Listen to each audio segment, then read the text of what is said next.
Bonjour, bienvenue sur la page Se soigner par les plantes. Je suis Olivier Tissot, pharmacien.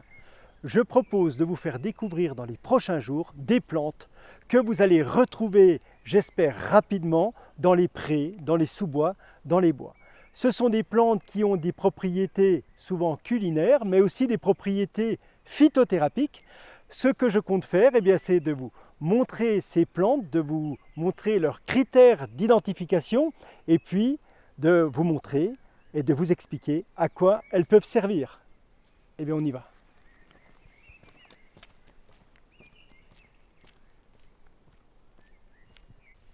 Une nouvelle plante, un nouvel arbuste, on est toujours dans les haies, c'est l'églantier, Rosa canina, rosier des chiens, appelé plus vulgairement gratte-cul.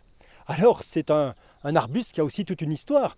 À la différence de l'aubépine, ses pétales seront d'un joli rose. Alors pourquoi toute une histoire? Parce qu'il se dit justement que Cléopâtre aimait s'endormir sur les pétales de l'églantier. Les Grecs et les Romains pouvaient mettre aussi une couronne de pétales autour de la tête pour calmer les migraines. Alors aujourd'hui, qu'en est-il de l'utilisation thérapeutique de ce fameux gratte-cul, de ce fameux églantier?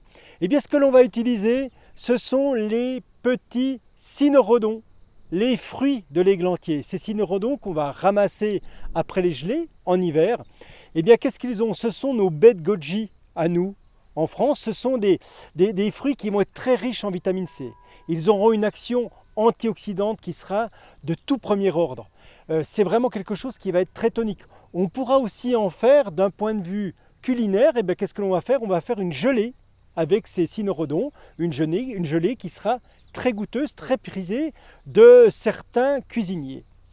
Alors, donc, on aura aussi le côté ludique, puisque lorsqu'on va ouvrir les cynorrhodons, on va avoir des petits akènes dedans qui vont être très velus et ça va être un poil à gratter. C'est pour ça qu'on appelle ce fameux églantier, d'un point de vue vulgaire, gratte-cul.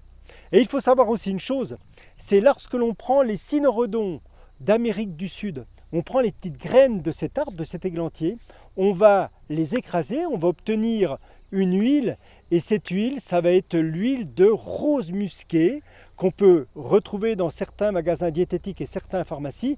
On utilise cette huile de rose musquée pour ses propriétés au niveau de la peau. Autrement, à demain pour une nouvelle plante. Moi je vais déguster un petit cynorrhodon.